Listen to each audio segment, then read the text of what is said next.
Click subscribe and bell icon to get regular notifications.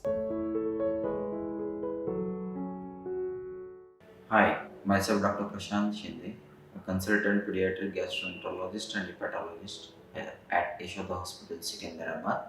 I am just going to talk today in brief for the pediatric liver diseases. Basically, the pediatric liver diseases, these are distinct from the adult liver diseases in the fact that the presentation, signs and symptoms, investigations, and the management wise. And in the basically the pediatric liver disease spectrum, it is divided mainly into 5 or 6 categories. The first will be the neonatal liver diseases, second will be the metabolic liver diseases, third will be the non-alcoholic fatty liver disease. The spectrum of the pediatric liver diseases, they start from the neonatal age group itself. In the neonatal, usually the physiological jaundice is the most common entity. This is because of the liver immaturity. The second most common is the usually the neonatal sepsis, which causes the increase in the bilirubin level, derangement of the liver function test. And both are usually the recovers by themselves after the control of the infection. The second spectrum of the disease is usually the metabolic liver diseases, which many of pediatricians or the even the gastroenterologists can miss because the metabolic disorders they present with the array of symptoms. In these symptoms, usually there is some abdominal distension because of the liver enlargement or because of the splenic enlargement, or there may be formation of a fluid in the abdomen, which is known as the ascites. They may not have a jaundice or the yellowishness of the sclera at the time of the presentation. Then the metabolic disorder itself they can present with the only symptoms of a convulsions, that is the seizures. Then they also can present only with the decrease in the sugars, that is hypoglycemia.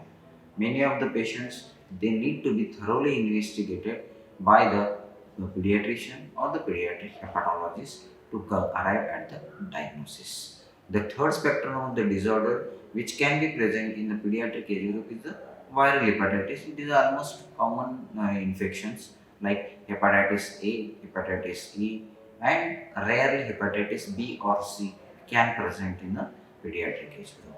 The another spectrum which is now evolving in the current era is NAFLD, that is non-alcoholic fatty liver disease. What it is? The NAFLD is basically the accumulation of a fat in the liver, and this is becoming increasingly prevalent in a pediatric age group because of junk foods, because of sitting only at the home, not playing outdoor areas, and current lockdowns also. The next spectrum of the disease is the acute liver failure in the children.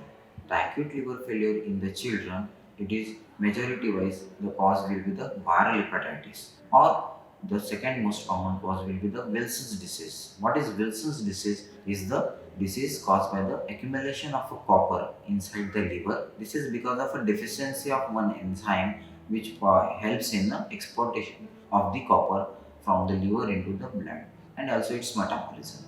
The third etiology for the acute liver failure in the children is autoimmune hepatitis. In this, the body's cells they kill the own body cells, that is autoimmunity. Then the fifth spectrum of the disease in the pediatric age group is a drug-induced liver injuries. These include the non-steroidal anti-inflammatory drugs, anti-tuberculous drugs, or many other drugs like steroids also can cause a liver injury. The next spectrum, which is very important, is the chronic liver disease per se. The chronic liver disease means the liver has been started destruction and but the compensation is going on. And once the irreversible damage happens, the liver is transformed into the nodules, small nodules. That is known as the cirrhosis of the liver. And the cirrhosis of liver, ultimate treatment will be the liver transplantation. What function liver does? The first of the is most importantly the synthesis of different clotting factor, synthesis of the albumin, and synthesis of various immunological factor. That is done by the liver. Secondly, the secretion of the bile. The bile is a yellow fluid which is secreted by the liver, carried from the bile ducts to the intestine, where it helps in the digestion of our fat. The third will be the immunological function. Liver itself a good immunological function to the body by producing different immunological factors, as well as the removing the toxic substances, as well as the removing different antigens by the many cells known as the buffer cells or the macrophages in the liver. Then fourth will be the also secretes the many hormonal factors which are very important in the homeostasis of our body. Then the last and the most important function is the processing of the waste products and the drug metabolism, which is very important function of the liver. The waste products like the ammonia, which converted into the urea, they convert it into the urea. Then there is a different metabolism of the drugs. All majority of the drugs they are getting metabolized in the liver.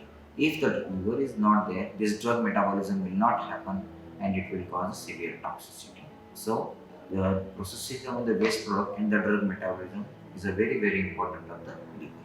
What are the signs and the symptoms of the liver disease in the pediatric age? The sign and the symptoms are the mainly these are presents most of the time. The person approaches to a pediatrician or the general practitioner for jaundice, that is yellowishness in your eyes, yellowishness of the skin, or yellowishness in the urine. The second most symptom is the fever.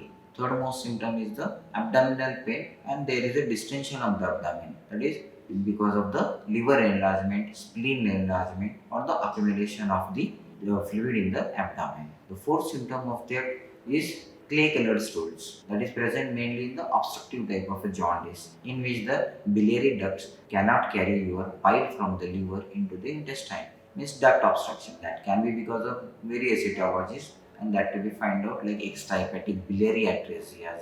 It may be because of the gallstones, maybe because of any congenital anomaly like choledochal cyst, or maybe there is a multiple anomalies will be there like anomalous pancreatobiliary junction, like that. The next important symptom could be the vomiting. The nausea and the vomiting, these are the one of the common symptom in the pediatric age.